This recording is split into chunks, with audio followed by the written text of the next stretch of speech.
Di tengah memanasnya konflik Sarwendah dan Ruben Onsu, seorang netizen yang budiman dengan akun @lia.medan88 meluapkan kritik keras terhadap sikap Sarwendah setelah perceraian mereka.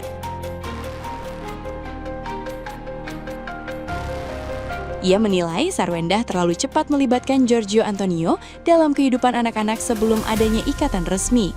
Menurutnya, kondisi tersebut berpotensi menimbulkan kebingungan bagi anak dan memunculkan pertanyaan soal batasan dalam keluarga pasca cerai.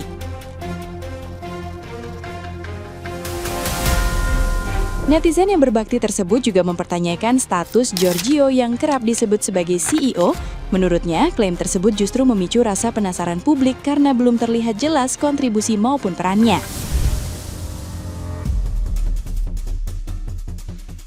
Di sisi lain, ia menilai Ruben tetap memiliki posisi penting sebagai ayah kandung yang telah membesarkan anak-anaknya. Kritik itu kemudian berkembang menjadi perdebatan panjang di media sosial, terutama terkait pola asuh, hubungan baru, dan masa depan anak di tengah polemik keluarga tersebut.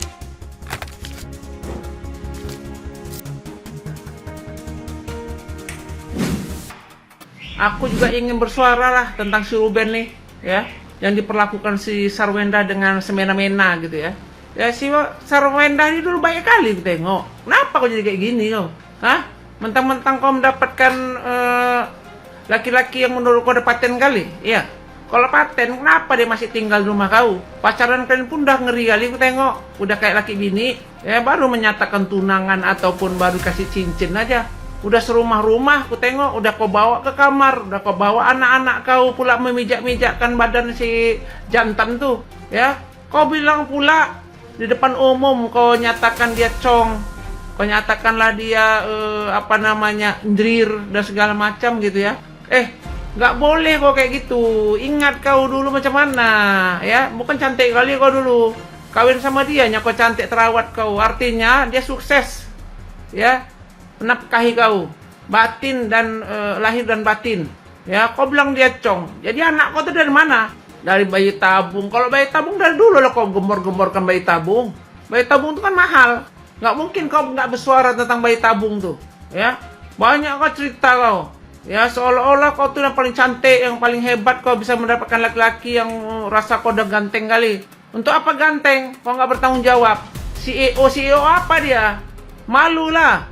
Tinggal masih di rumah mantan bekas pemberian keringat dari mantan suami orang. Apa yang kau berikan sama si Sarwendah itu rupanya? Apa yang kau dapat Sarwendah dari dia?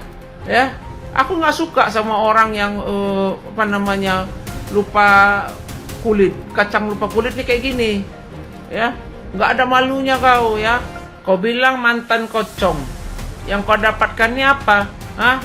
Berani dia ngomong di depan umum. Janda rasa gadis. Itu mulut ember yang kayak gitu, ya. Nggak malu kau. Artinya apa? Artinya kau sudah obok-obok sama dia. Jadi udah tahu dia bagaimana rasanya kau itu, ya. Seharusnya ya kita sebagai janda harus terhormat sedikit. Jangan janda terus nampak kali, ya. Udah bisa diobok-obok, diomongin lagi ke depan umum. Bagaimana perasaan anak kau tuh mendengarnya itu nanti udah besar? Ini nggak akan dihapus nih di digital, ya. Kau bawa anak-anak kau untuk menghormati menghormati pacar kau yang belum lagi mengikat kau sah bertanggung jawab sama kau, ya. Sementara ayahnya kau hina-hina, padahal ayahnya, benih ayahnya yang menafkahi, yang membesarkan mereka itu dari uang ayahnya. Kau hina-hina ayahnya di depan umum. Pembelajaran apa yang bisa kau berikan sama anak kau tuh? Hah? Ya? Mikir kau. Ya? Jangan merasa hebat kali kau sekarang.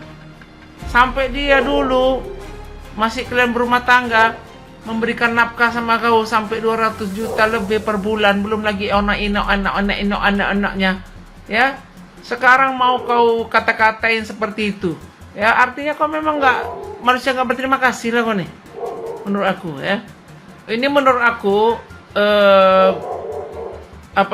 yang berwenang lah ya, yang kayak memutuskan gitu hak asuh, tolong ditarik kembali nih, karena ini anak di lingkungan yang tidak sehat, ya, memberikan pendidikan yang tidak baik, untuk anak-anak itu. Ya, dia sudah punya pacar dan membawa ke lingkungan itu yang mempertontonkan, memperdengarkan hal-hal yang tidak pantas untuk didengar. Menurut aku, ya. Dan cocoknya kalian diboikot nih. Cocok kali kalian diboikot. Gak pantas kalian berada di pusaran industri hiburan atau entertain lah ya. Gak pantas kalian. Ya. Memuakkan, ya. Kalian itu yang belum move on. Sementara Ruben sudah move on. Dia sudah menjadi pribadinya sendiri, tapi dia tetap bertanggung jawab. Dan dia hanya ingin bertemu dengan anaknya, tidak ada pembatasan. Karena dia juga menafkahi. Nah, gimana nih menurut netizen yang terhormat? Silahkan berkomentar ya.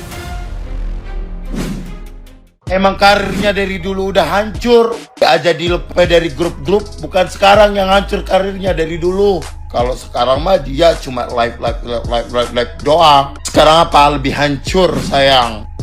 Perasaan ya anak-anak itu tuh nggak sibuk deh. Ya, perasaan aku ngeliat anak itu tuh pasti ada di live. Tapi alasannya nggak bisa ketemu ayahnya karena apa? Karena sibuk ono, sibuk ini, sibuk itu. Dan ini yang perlu diselamatkan ya kan. Sikap tidak sopan santun, cara bicara yang ketus, ditanya sama orang tua ya kan, terus disambut yes lagi sama mereka ketika anak cetus kayak gitu loh. Itu kayak mental-mental nggak sehat seperti itu ya. Wajar lah suruh Ben mau ambil. Anak itu tuh sebenarnya nggak sibuk aku lihat, mereka itu ada aja di situ ya. Cuman yang jadi anehnya itu Ruben yang ngebayar uang lesnya, uang ini, giliran dipanggil orang tuanya, CEO-nya yang dibawakan. Aneh itu. Iya, pengen gak Ruben tersinggung kan? Aneh itu. Kalau orang punya otak tuh, punya hati yang sayang sama anak-anak, tersinggung lah. Orang dia yang biayain kok, orang lain yang hadirin acara-acara penting anak. Halo guys, di sini ada berita baru lagi tentang Sarwenda dan Ruben Onsu. Guys, kalian tahu nggak rumah yang ditempati Sarwenda yang diberikan Ruben Onsu kepada Sarwenda itu ternyata belum lunas, dan ternyata Ruben Onsu memberhentikan biaya angsuran untuk rumah tersebut, dan sekarang Sarwenda sudah mau diusir dari rumah itu karena tidak membayar angsuran. Ternyata Ruben cukup pintar tentang hal semua ini. Ternyata selama ini dia cuma mendam, diam, dan sabar, dan akhirnya sebagai manusiawi dia juga bisa marah. Dan ternyata rumah itu belum dibayar dan Sarwenda bentar lagi bakal pergi dari rumah itu. Kalaupun Sarwenda bisa bayar, emangnya sanggup bayar cicilan rumah itu? Oh iya, emangnya CEO yang dibangga-banggakan Sarwenda itu bisa bayar? Kan enggak, tetap Ruben kan. Dan sekarang Ruben sudah marah loh Wenda, sudah tidak ingin membayar lagi rumah itu. Lo sekarang kayak mana kabarnya? Masih bisa sombong? Masih bisa suara lantang dengan menghina Ruben? Gak bisa kan? CEO lo aja gak sanggup bayar rumah itu. Itu lo. Jangan CEO itu, lo aja gak sanggup bayar. Coba kok kayak gini kan, siapa yang repot? Kamu kan. Siapa yang repot lagi? Anak-anak kan. Jadi lo sudah, dan dagangan lo gak laku ya kan, di TikTok udah gak ada yang banyak yang beli, udah banyak yang nge-head ya kan. Rahasia kekasih gelap lo tuh CEO itu terbongkar ya kan. Terus kayak gimana sekarang kayak gini? Yang repot siapa? Lo sendiri kan. Makanya jaga mulut ya, jaga lisan, jangan kelabasan Wenda, jangan kelabasan. Sekarang kayak gini kan timbulnya, bayar tuh cicilan rumah. Aku dulu nggak pernah ikut komen berita artis, tapi di berita ini aku gemas walaupun sesama perempuan. Bener banget, aku pun jujur ya, aku kan sibuk, mohon maaf nih. Tapi aku ngeliat Koruben diginiin, aku tuh gak terima banget. Kenapa? Karena si Koruben ini bener-bener baik banget sama si Wen ini. Kalian inget gak? Aku aja yang gak pernah ngikutin temen ya. Aku tuh inget banget dulu zaman si Koruben deketin si Wen ini ya. Dia tuh zaman-zamannya dia belum kenal perawatan lah ya, masih ya mohon maaf nih, masih agak-agak keling ya. Sama Koruben dibayarin perawatan. Terus juga aku inget banget zaman-zamannya dia masih di Cibi-Cibi, dia tuh paling maaf nih, paling asing apa karena suaranya kurang atau gimana, tapi berkat dia pacaran sama Ko Ruben, nama dia jadi terangkat. Ingat gak sih kalian? Ingat gak? Kan mana tahu siapa si Wewen ini kalau bukan awalnya dia pacaran sama Ko Ruben.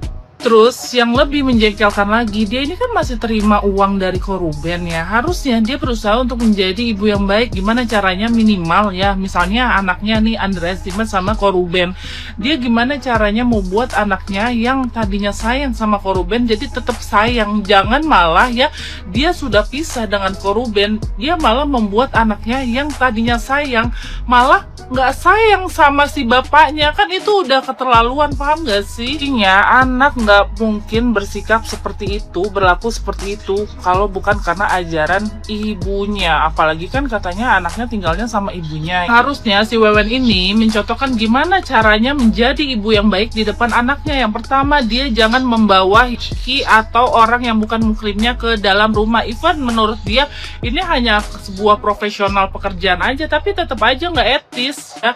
Yang kedua, dia itu udah tahu sama Ko Ruben ini udah berpisah. Harusnya ketika dia berpisah, misalnya nih anaknya ya diajarin yang nggak baik ini itu segala macam sama orang sekitar, dia tetap menjadi ibu yang baik. Dia bilang enggak deh, nggak seperti itu ayah, ini tuh segala macam, ayah baik kok, ini tuh segala macam. Alhasil anaknya yang tadinya mau membenci bapaknya jadi nggak jadi membenci bapaknya karena kelakuan ibunya yang selalu memberikan support, yang selalu memberikan wejangan kepada si anak. Sekarang anaknya udah ya, mohon maaf ya, udah nggak suka sama ayahnya, dia malah ikut-ikutan gitu loh, seakan-akan kayak si ayahnya ini yang jahat, padahal sebenarnya yang jahat si emaknya.